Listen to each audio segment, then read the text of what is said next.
orang tua yang punya anak model kayak anak daripada almarhumah adalah orang tua yang sukses dunia akhirat.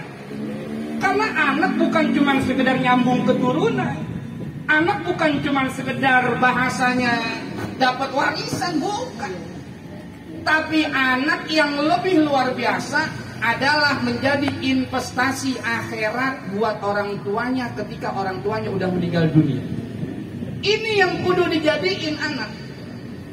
Maka diikhtiarkan anak-anak kita menjadi anak yang solihin, anak yang biar kata orang tua udah meninggal dunia, karena meninggalkan anak-anak putra putri yang soleh dan solehah, solihin dan solihat, orang tua kebagian dia punya pahalanya dari ibadah anaknya yang masih pada hidup. Alhamdulillah. Ini nyampe semua. Kalau ada yang bilang kagak nyampe, antepin aja udah bang.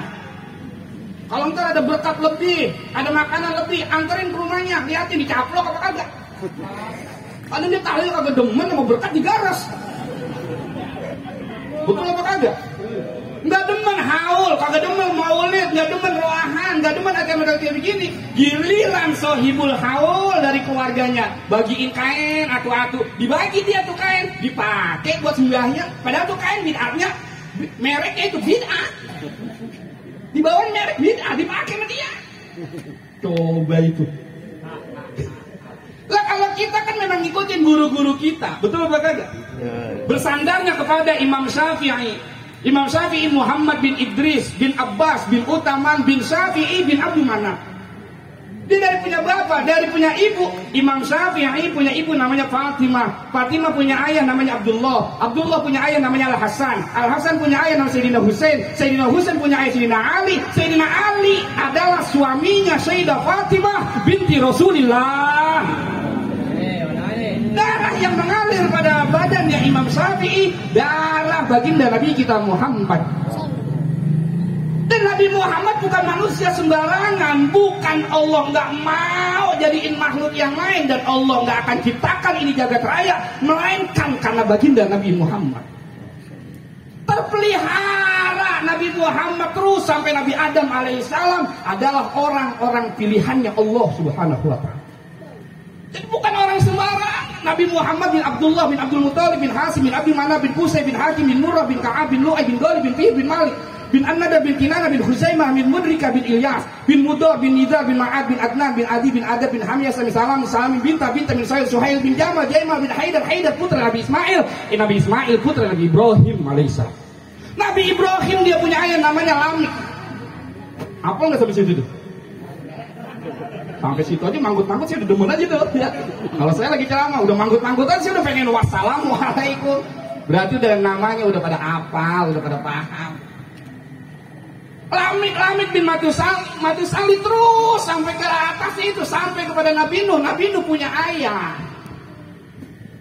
Nanti Nabi Nuh punya ayah, terus punya anak namanya Arfaksad putra Nabi Idris. Idris punya ayah namanya Yarid punya ayah namanya Mihlail punya ayah namanya Kinan punya ayah namanya Anusi punya ayah namanya Sid adalah putra Nabi Adam alaihissalam. Nyampe bang ke Nabi Adam. Ayo ulangi.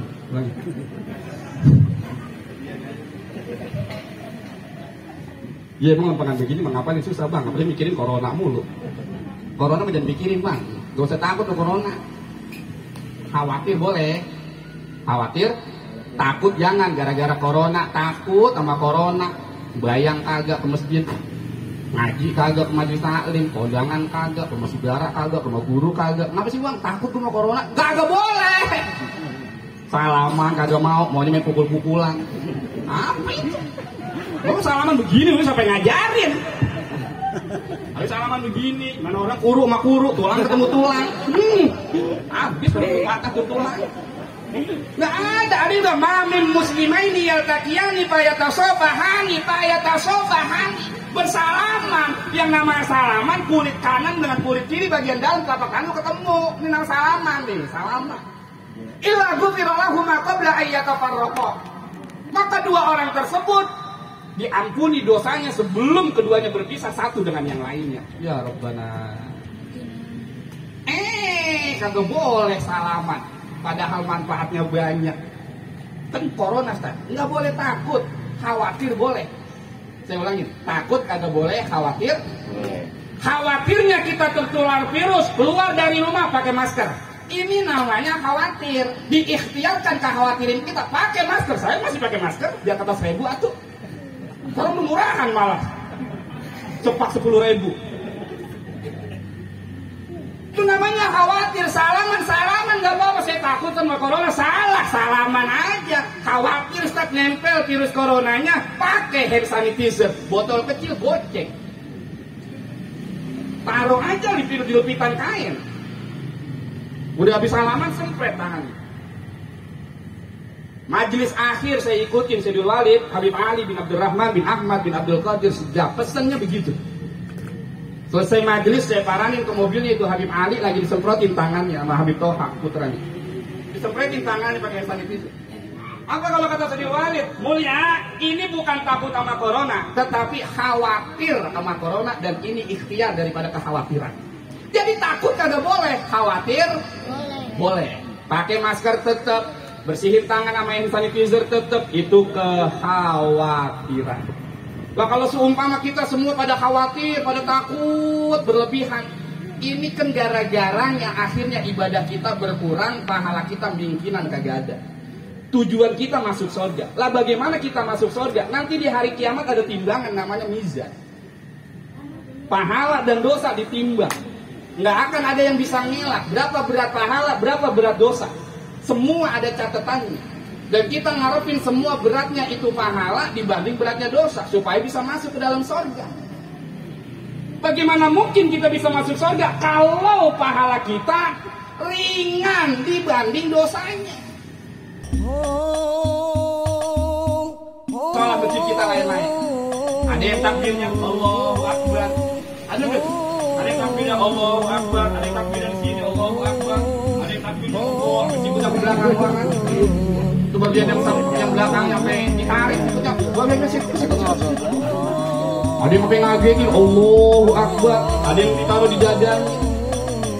Ada yang